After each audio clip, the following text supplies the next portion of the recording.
députée de la 7e circonscription, chère Sandrine, merci, je suis très heureux que tu sois, que tu aies pu te libérer ce matin, Madame la vice-présidente du département de Loire-Atlantique, ma chère Danielle, Mesdames et Messieurs les maires, les vice-présidentes et vice-présidents de la communauté de communes, Mesdames et Messieurs les jeunes élus du Conseil municipal d'enfants, Mesdames et Messieurs les représentants d'institutions et de syndicats, Mesdames et Messieurs les représentants des autorités, police municipale, gendarmerie nationale et sapeurs-pompiers, Mesdames et Messieurs les chefs d'entreprise, commerçants, artisans, professionnels de santé, agriculteurs, présidents et bénévoles d'associations, Mesdames et Messieurs les agents communaux et intercommunaux, chers Missillaquaises, chers Missillaquais, merci d'avoir répondu présent à notre invitation et j'ouvre cette cérémonie des vœux en vous adressant tous mes vœux de santé, de bonheur et de réussite pour 2024. J'ai comme toujours une pensée particulière pour les personnes qui souffrent ou qui sont dans la peine. J'ai souhaité débuter cette cérémonie par un hommage à mon prédécesseur Bernard Lelièvre. Bernard nous a quittés le vendredi 22 décembre dernier après s'être courageusement battu contre la maladie. Je devais aujourd'hui même le distinguer officiellement du titre de maire honoraire de Missillac. Je salue donc sa mémoire et l'engagement total dont il a fait preuve pour Missillac et pour ses habitants 43 années durant. Bernard a en effet exercé les fonctions de conseiller municipal de 1971 à 2001, puis est devenu maire de la ville de Missillac de 2001 à 2014. Mais son dévouement a été bien au-delà de notre commune. Il a notamment siégé pendant 19 ans à la commission syndicale de la Grande Brière Motière, dont 15 ans en tant que président. Il a toujours donné le meilleur de lui-même au service des autres.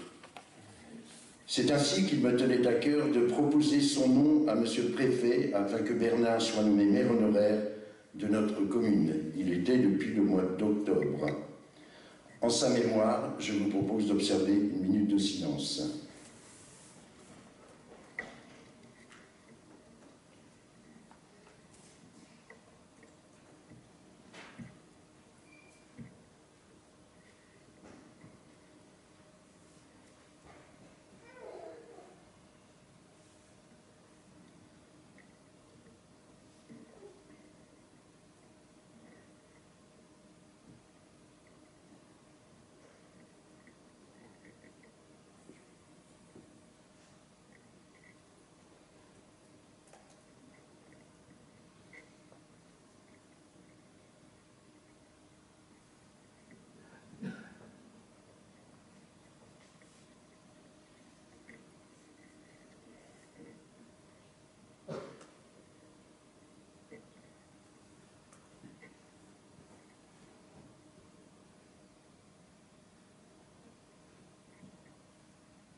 Merci. Cette cérémonie de vœux est l'occasion de dresser le bilan de l'année écoulée, puis de nous projeter dans la période à venir en tenant compte bien sûr des opportunités qui nous sont offertes. Il est vrai que le contexte dans lequel s'inscrit notre action est complexe et que la réalité est âpre. Sur le plan mondial, la situation géopolitique est bouleversante, les conflits sont d'une extrême dureté et nous rappellent chaque jour combien la peste cultive. Les valeurs de solidarité, de bienveillance, de justice, de tolérance qui nous animent doivent être défendues chaque jour avec plus de conviction, tant elles sont menacées par la pensée extrême. Nous voici à plus de mi-parcours de notre mandat. Il me tient aujourd'hui à cœur de vous rappeler mon engagement et celui de nos élus. La motivation profonde qui nous anime l'est parfois au détriment de notre vie personnelle. Et je le redis aujourd'hui, nous avons choisi de nous engager dans nos fonctions d'élus pour servir l'intérêt général. Et pour y parvenir, soyez certains que notre engagement est quotidien. La ligne directrice que nous nous efforçons de suivre depuis des années est celle d'une fiscalité saine et maîtrisée. Là aussi, avec un contexte financier difficile et des dotations en baisse, équilibrer le budget est devenu aujourd'hui un exercice délicat. Confrontés à une inflation galopante, les coûts quotidiens supportés par les collectivités sont de plus en plus importants.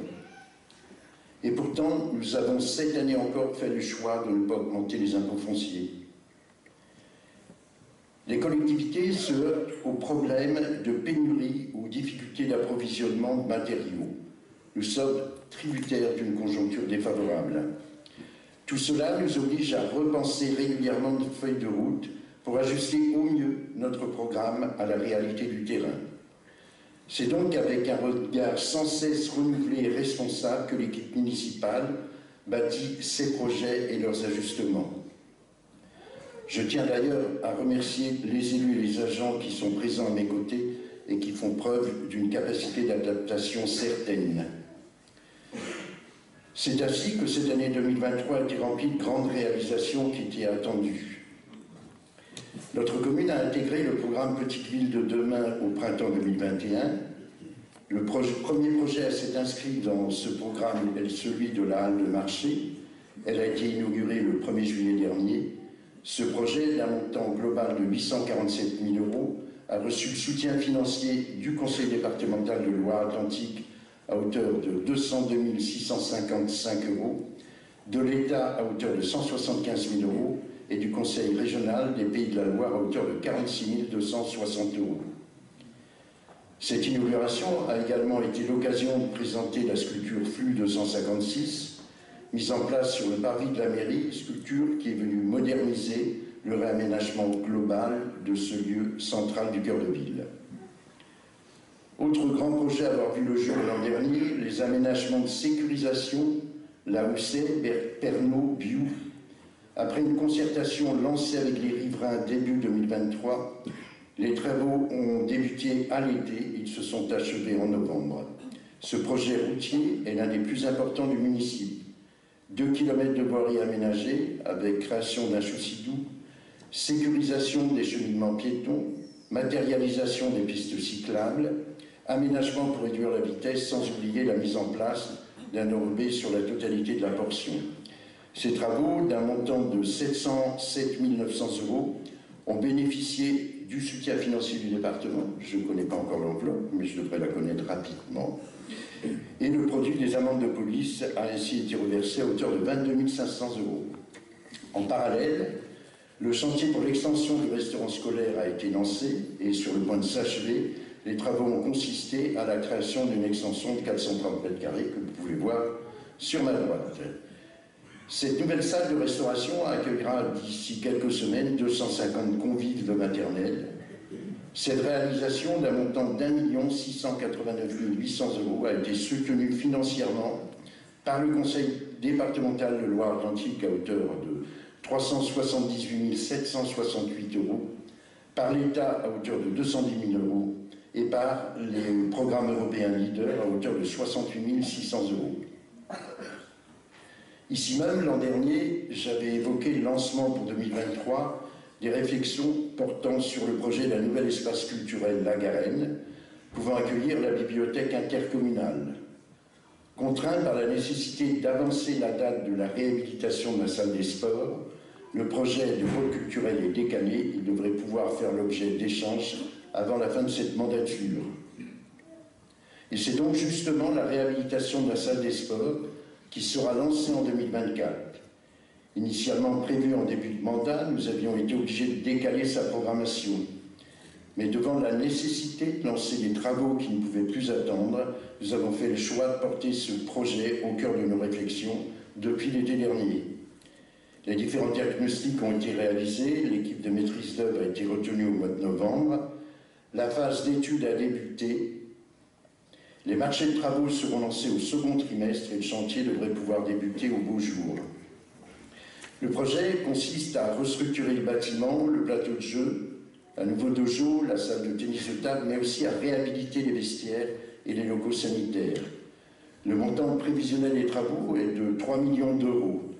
Une demande de soutien financier a été déposée auprès de l'État dans le cadre de la dotation de soutien à l'investissement local, l'Agence nationale du sport, la région des Pays de la Loire et le Conseil départemental de Loire-Atlantique devraient être sollicités prochainement.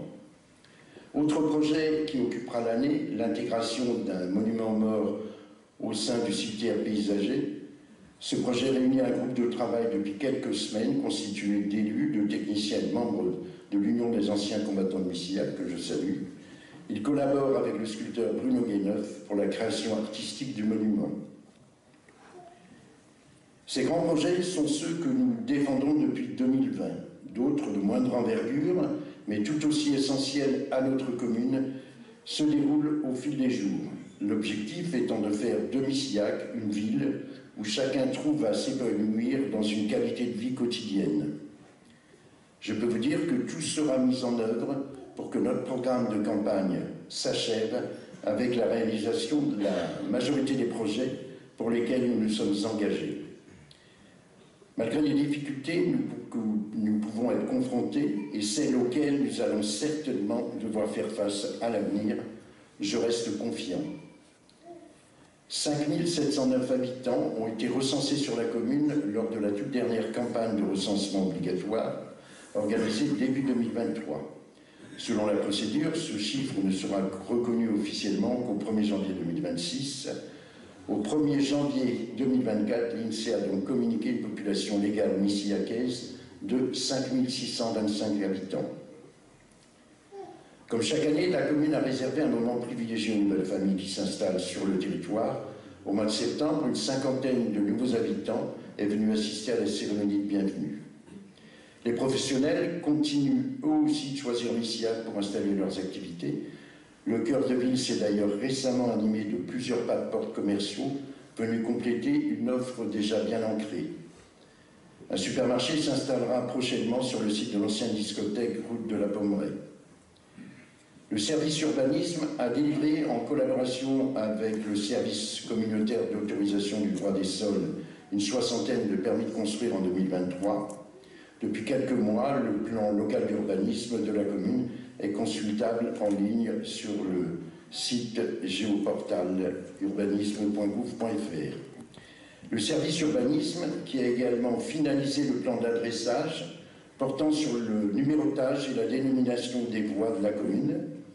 100% des adresses sont aujourd'hui certifiées. Ce sont ainsi une quarantaine de nouvelles voies qui ont été ou seront créées et plusieurs centaines de nouveaux panneaux de signalisation ou plaques de numéros qui seront commandés par la collectivité. À cette opération, toute la commune se trouve maintenant géolocalisée. Cela va faciliter la vie quotidienne, mais surtout la rapidité d'intervention des services de secours en cas d'urgence. Une géolocalisation rendue également nécessaire dans le cadre du déploiement de la fibre optique sur la commune, cette dernière arrivant en phase de commercialisation sur le territoire. C'est indéniable, notre ville plaît, attire, se développe, se modernise. Missillac se dote des services nécessaires pour répondre aux attentes grandissantes de la population.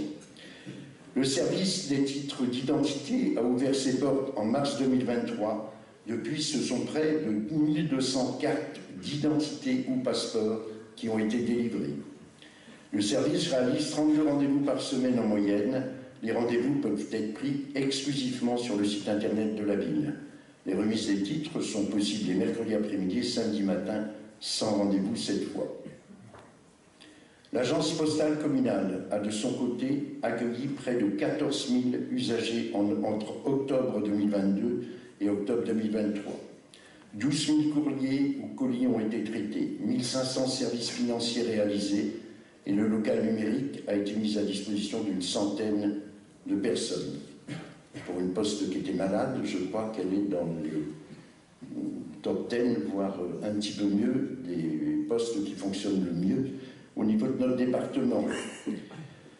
Pour votre sécurité, la collectivité s'implique aussi. Des commissions de sécurité sont régulièrement programmées.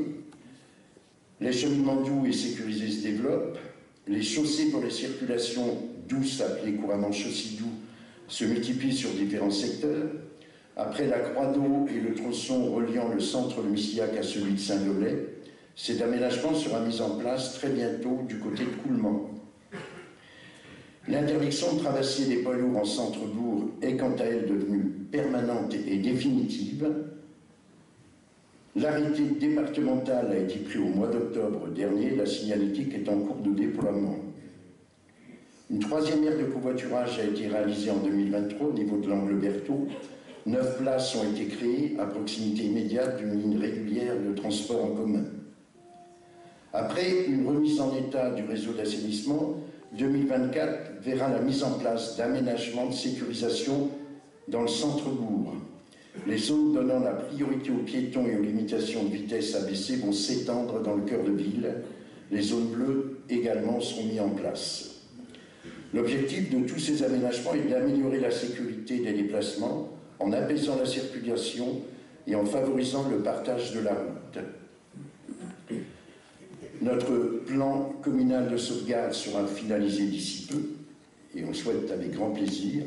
Je reviendrai tout simplement sur ce qui s'est passé hier soir à la maison Saint-Charles où un début d'incendie a eu lieu, donc avec Jean-François et Michel. Alain avait été aussi appelé. Heureusement, les pompiers ont été réactifs, le personnel a bien réagi et il n'y a eu qu'un blessé et 6 personnes qui ont été intoxiquées et envoyées vers les hôpitaux. Mais tout le monde a bien réagi, alors on peut imaginer les conséquences d'un tel drame si jamais l'incendie s'était propagé. Tout se termine pour le mieux. Ce document vous informe sur les risques majeurs recensés sur notre commune. Il décline les bons réflexes à avoir pour vous protéger et protéger les autres en cas d'alerte avérée. Il s'inscrit dans une démarche réglementaire initiée par l'État. Vous pouvez choisir de vous inscrire sur le site internet de la ville pour être informé en cas d'alerte. Notre territoire, aussi préservé soit-il, n'en reste pas moins fragile. La préservation de l'environnement et la lutte contre le réchauffement climatique sont des préoccupations majeures. La commune s'engage pour protéger la biodiversité. La gestion raisonnée des espaces publics est une valeur partagée par tous. Une démarche respectueuse de l'environnement est privilégiée par les services municipaux. La démarche anti-gaspi porte ses fruits au restaurant scolaire. 130 grammes de déchets en moins par enfant et par jour en un an. Les biodéchets sont maintenant collectés par une entreprise spécialisée. Le Pôle Enfance a décliné sa démarche bien manger et mieux consommer à l'accueil périscolaire. Convaincu de la nécessité d'offrir aux enfants des goûters plus sains, avec des produits moins raffinés que ceux qui se trouvent dans les goûters industriels, les équipes se mettent au fourneau depuis la rentrée pour proposer des produits faits maison. L'objectif étant aussi de faire découvrir aux enfants de nouvelles saveurs et textures. Côté jeunesse, les élus du conseil municipal des enfants ne sont pas en reste. Je remercie d'ailleurs les jeunes présents aujourd'hui, leurs parents et les animateurs qui les encadrent tout au long de l'année. En 2023, j'ai eu l'occasion de les accueillir à la communauté de communes pour leur faire visiter les locaux et leur remettre des livres ensuite déposés dans la boîte à livres qu'ils ont confectionnés puis installés face au château de la Bretèche. Des tables de pique-nique et des carrés aromatiques ont été mis en place au parc Anciel. Cela est venu compléter le programme et le projet d'aménagement pensé par les petits élus pour cet espace naturel.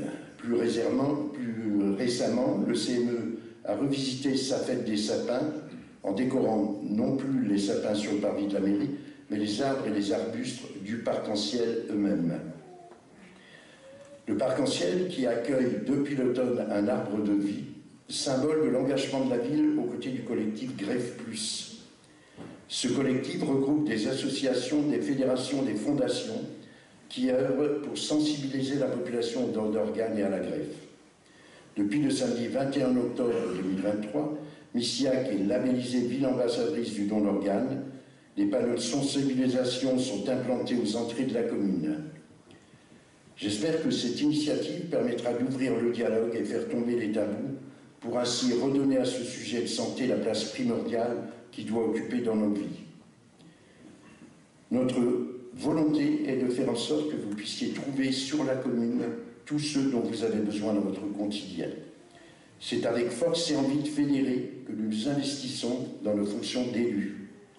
Notre expérience nous a apporté de réelles connaissances de terrain qui nous permettent de maîtriser la complexité du fonctionnement d'une organisation territoriale telle que la nôtre. Nous défendons une politique dynamique pour notre commune et plus globalement pour notre territoire. Chaque action est mise en œuvre pour vous permettre simplement de bien vivre à Missillac. Là, normalement, la partie maire est finie. Maintenant, c'est la partie président de communauté de communes. Nous travaillons en collaboration avec la communauté de communes du pays de Pontchâteau-Saint-Gildas-les-Bois, établissement de coopération intercommunale qui porte des compétences développement économique, aménagement du territoire, assainissement, déchets, jeunesse, culture. Concernant cette dernière compétence, déchets, c'est un sujet très préoccupant que chacun et chacune d'entre nous doit prendre au sérieux. Comparé à des territoires voisins disposant d'une population équivalente, notre intercommunalité produit beaucoup trop de déchets et par conséquent supporte un coût supplémentaire d'environ 1 million d'euros. Il ne faut pas oublier cette phrase toute simple, jeter, c'est dépenser. En prévision de l'année 2024 et afin d'équilibrer le budget déchets, on rappelle, le budget déchets, c'est un budget autonome qui doit s'équilibrer entre les dépenses et les recettes. Une hausse de redevance de 24% aurait été nécessaire. Conscient des difficultés financières auxquelles sont confrontés les ménages et l'impact de l'inflation, j'ai pris la décision, en collaboration avec les vice-présidentes et vice-présidents, d'opter pour une hausse de 7%. Cette nouvelle majoration est liée aux hausses imposées par l'État, le syndicat, les coûts de l'énergie, les transports et aussi nos comportements. Nous devons donc désormais trouver 400 000 € pour éviter de faire peser cette charge sur vous. Cela implique que chacun et chacune d'entre nous doit redoubler l'effort en matière de gestion des déchets, car moins on produit de déchets, plus on contient les coûts, et il en va de même pour le tri.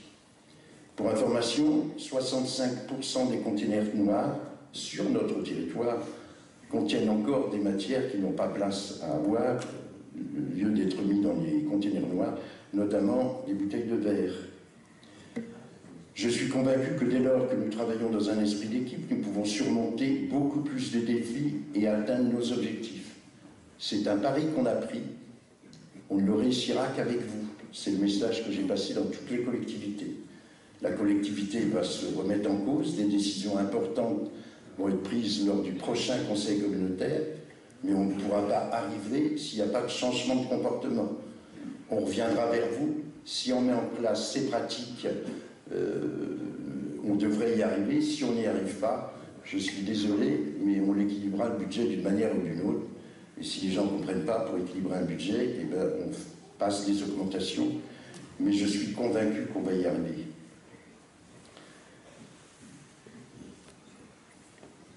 En juillet dernier, la communauté de communes a lancé les travaux de construction du centre technique intercommunal sur la zone des Ponts-Trouas de Réféac pour un coût total de 2 598 374 €. À terme, ce bâtiment regroupera le service déchets.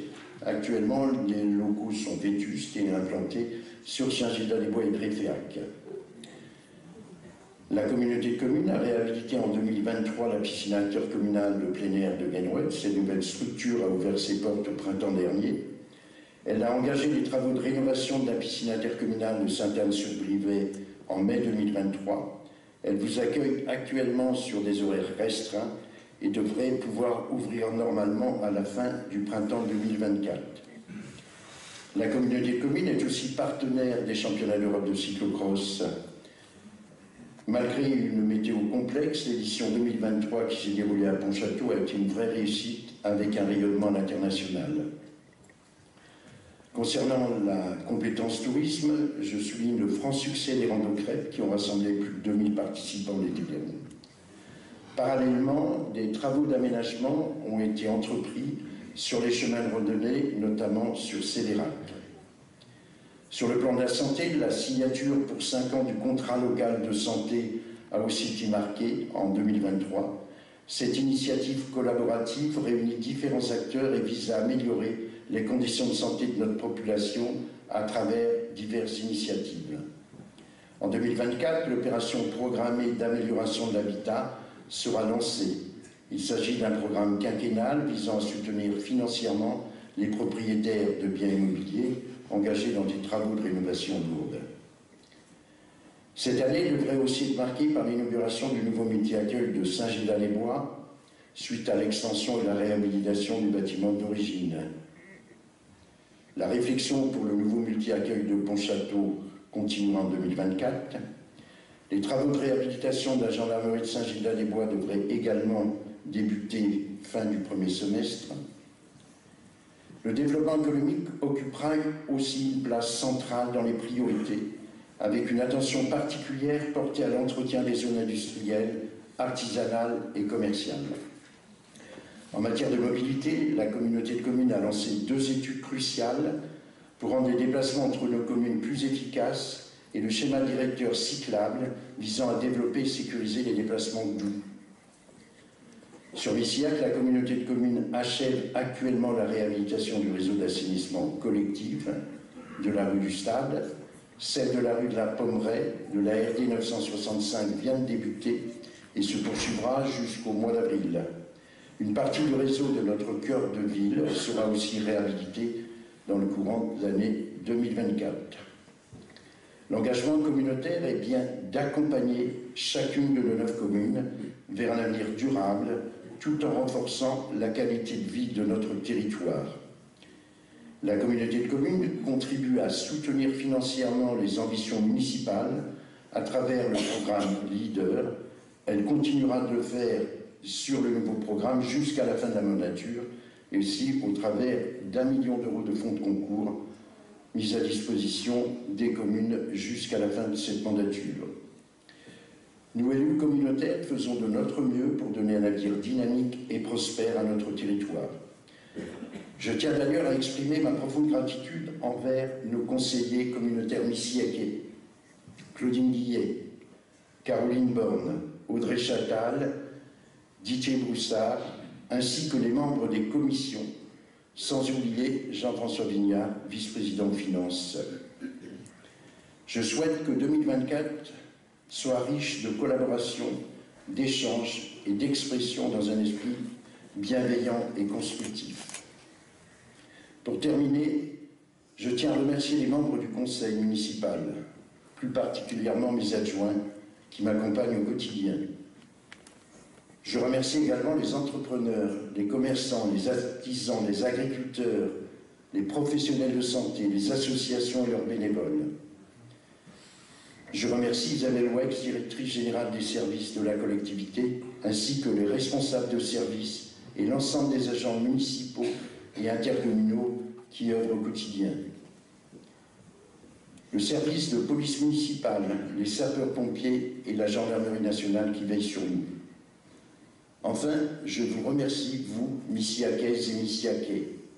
À chacun et chacune d'entre vous, je souhaite ainsi que aux êtres qui vous sont chers, tous mes vœux de belles et heureuses années 2024, comblées de satisfaction dans vos vies personnelles et professionnelles. Merci de votre attention.